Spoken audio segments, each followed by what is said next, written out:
It's Don, the Auction Professor. Today I wanted to address some of the talk I hear all the time, some of the negative comments and things like that regarding China and the race to the bottom. Now, there doesn't have to be a race to the bottom. In my opinion, there isn't a race to the bottom.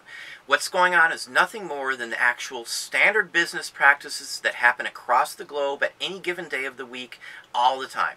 What you're seeing going on is someone trying to be the key person in the market, whether it be China, whether it be a British company, a Canadian company, a Mexican company. Whatever the difference is, it does not matter. The whole point of it is that they're just following business practices 101 by trying to advance into a different market and sell their products. And if it means that they can take a little less profit to sell them in a new market and undercut others, that's what every company on this globe does. Again, they want to make a profit, so they're not worrying about some aspects of it. Undercutting a competitor is not a crime. It's not a wrongdoing. It's not flooding the market. And it's sure as heck not racing to the bottom.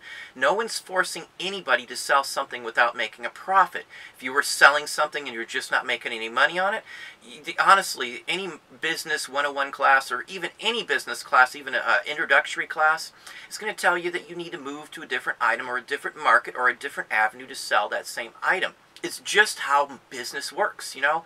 I don't have a problem with a Chinese vendor or any country vendor coming into my area and selling similar items. For what I sell, it's not going to happen, so I don't worry about it. I do sell a lot to China myself in collectibles. Anything that's China related usually ends up going to someone from that country, so I don't have a problem with them selling their items over here. And again, I wouldn't sell something that I'm not making a profit on. So if everybody who's complaining and saying, you know, I can't sell it, how am I going to afford to do this anymore? You move on. You move on to a different item or a different category. You find a different way to market, or you advance or expand the market for that item yourself. Go to a different market where they're not selling. You know, I don't blame anybody if my business isn't succeeding. You've got a ton of hours in the day. You know, if you only want to work 8 or 10 hours and you're wondering why it's not working, you know, that could be part of your problem. You're not as dedicated as you should be. You don't have the drive. There is no race to the bottom. I don't care what anybody tells you. You just have to move on and adapt to the situation. You know, you can blame somebody and be mad about it all you want, but it's not going to change business, standard business practices. You know, if you're new into eBay or have been on eBay for several years, and now you're criticizing the China vendors, they're doing exactly what you have been doing, which is trying to get your items sold over anybody else's so that you can make a profit. I just don't understand the philosophy of, you know, saying that it's a race to the bottom. I mean, it's just not that way unless you put it that way. You know, business doesn't work that way. There's no business in the world that's saying, let me see how cheap I can give this item away just to make the sale. They've got a percentage that they have to make a profit, to pay their company off, to pay their shareholders out, and they don't sell it below that cost. And if they can't make a profit on that, to make a set amount off that item, they're just not going to sell it. They're going to find a different producer of that item and get it cheaper. You know, I know people who have had China undercut them on some items, so what they did is they bought those items from a Chinese manufacturer and then turned around and sold them back in the same site that they were, less than the Chinese manufacturing sites, because the sites that are putting the items on eBay have marked them up to sell them themselves, to compensate themselves for time and stuff. But if you buy enough of some items, this isn't really private branding, but there's niches, there's things that you can sell that are available to anybody. You can buy them off Alibaba. I've used Alibaba before for many things. You know, that's another ploy that you can use. You can buy them in bulk from China if you're worried about the Chinese manufacturers undercutting you. You know, you can undercut them by buying them from another manufacturer and selling them just a hair cheaper than they are. There's a lot of ways to do this. You know, and if you don't mind waiting on a long time to have something shipped from China, the shipping is horrendously cheap. So you would undercut almost everybody over here. And again, there's a big benefit if you're doing something like that, because if you sell it from here, you're selling the same item, you can mark it up higher because they know it's a local shipment and they don't have to wait for the item to be shipped from China over to here. Now, again, you can't just do that with anything. You got to know what you're doing. You have to investigate it. I've investigated from several years of doing things with my kids, and I've done dioramas, I order special lighting and things like that, and almost all of it comes from Alibaba. Whether it be sample orders or order of 1,000 of something, you know, there's always a market for oddball stuff like that. And, you know, I do mess around with stuff like that. I don't mess with a lot of it on eBay, but there's no race to the bottom. You just have to understand how Business 101 works. Don't blame anybody. Just move on and try and find something else to sell. So if you've been undercut and the few items that you're selling you did great on and now you're not because someone's selling cheaper, you got to move on. The market's constantly changed. So if you made a ton of money in 1 month, you may lose that business to somebody else. Have a secondary, a third, a fourth, a fifth access to newer, different items or avenues to sell them in. You know, if you can't expand and put them in markets where that competition isn't available, then switch up. You know, that's all there is to it. I don't blame China or anything else. I don't blame any markets for me moving from clothing or not doing books anymore because I just can't source them cheap enough with the fees that FBA charges and things like that because we were book people. I was a clothing guy for a long time, you know, but we just moved on. You know, I didn't like the clothing. The books weren't feasible anymore. Clothing I can't get anyway, just because there's no thrift stores open around here. So, you know, I moved on no matter what. And if I can do it, anybody can do it. And as I said, if you can't do it in 8 or 10 hours, maybe you need to work 14 hours. You know, not everybody can do that. If you're working a full-time job and this is your sideline, don't pay attention to that aspect of it. But if this is what you really want, you honestly really want, you're going to have to put in those long, hard 14, 15, 16-hour days. I am up most of the time at 5:30 with one of my sons who's still in high school so he can get there. There's no bus transportation, so he needs transportation to the school. And, you know, I'm usually up till 11 o'clock at night, sometimes 12 or 1. You know, that's what I do. Do I have to do that? No. Do I like to do it? I don't mind doing it. I can't say, hey, I love it, let me do 17 hours, but it's not feeling like work. I can put on or listen to or answer the door or go have somebody over in between, talk to somebody. I can do anything I want while I'm doing this. So, you know, I've got the drive, but if you don't have the drive to work above and beyond and get past, you know, people undercutting you, if it's not China, a Chinese company, it could have been an English company. It could be a Canadian company. It could be Joe Schmo down the street who lives 2 blocks from you who found a way to get it cheaper than you. It doesn't mean you have to keep lowering your price to sell enough. Yeah, he might be selling more than you now, but you just have to find a different item.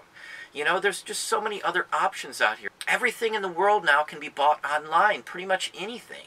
So, you know, there's just so many other avenues to sell stuff that I don't worry about anybody undercutting me. There's tons of people that are cheaper than me on similar items, or even the same item in some cases. But I don't let that bother me. I set up my store the way I want to. I get the success I want to because I constantly work it. I constantly work my store.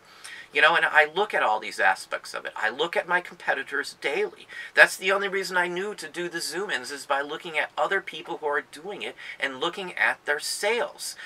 Anyway, you have to investigate it in other ways. I can't give you every answer. I can't give you all the secrets that I know on every single aspect of this because there's a lot more to it that I just can't show you. You have to pick up on your own. You know, at some point I may share some different avenues and things like that, but as of right now, you know, I'm pretty exclusive in a couple categories and a couple niches that we do. We're the only ones who do one niche that we do on my other site, and we make a lot of money on just a couple small items. So, you know, if it gets undercut, I do have a backup source. I will never race to the bottom to anybody.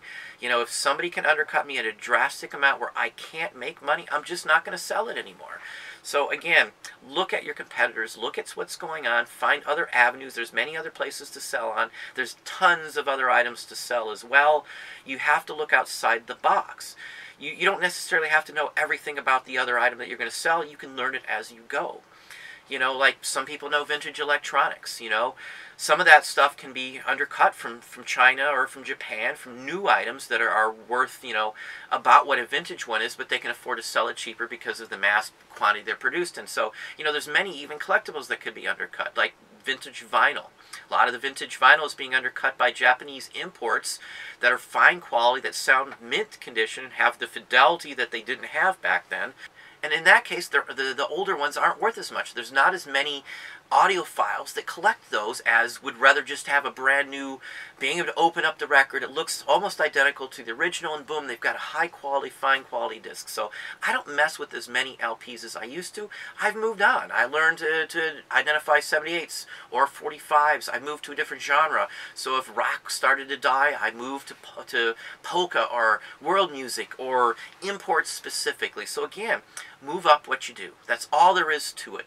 You know, it may take you hours upon hours to do it, but if you've got the drive and the know-how and the goals set in your head, the big vision of what you want to do, that's not going to be a bottleneck for you. You're not going to mind doing the extra work to get this to work, to be excited about it. I'm excited when I get up. I like seeing my figures. I like seeing the items.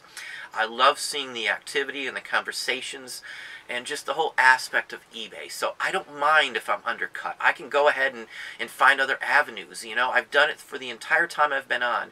We've constantly changed up what we do. We've learned from our mistakes and have realized and found the niches and found the areas and found other ways. And I'm always learning something else. I've got a notebook just full of notes on things that we could do that we haven't instigated as of yet. Because what we're doing now is going very well and it's very successful. So I don't change up unless I have to. I do add items in slowly as I learn new items. So my bolo list is extended beyond anything I've ever thought I could possibly imagine to be able to cover. So I can pretty much go anywhere, a mall, a store in a small outpost or something somewhere, secondary stores, thrift stores, flea markets, antique malls, estate sales, church sales, wherever I can go, I can find some good stuff.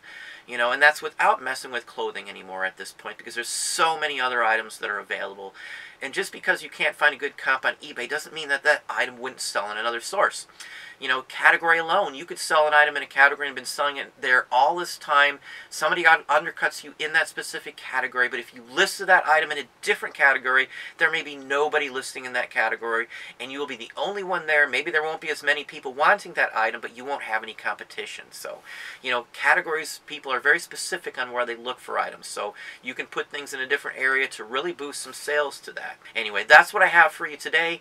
Hopefully that gave you some ideas and some thoughts on the subject. If you enjoyed the video, please hit the like button down below. You can also hit the bell icon to be notified when I post new content or go live. Subscribe and tell a friend.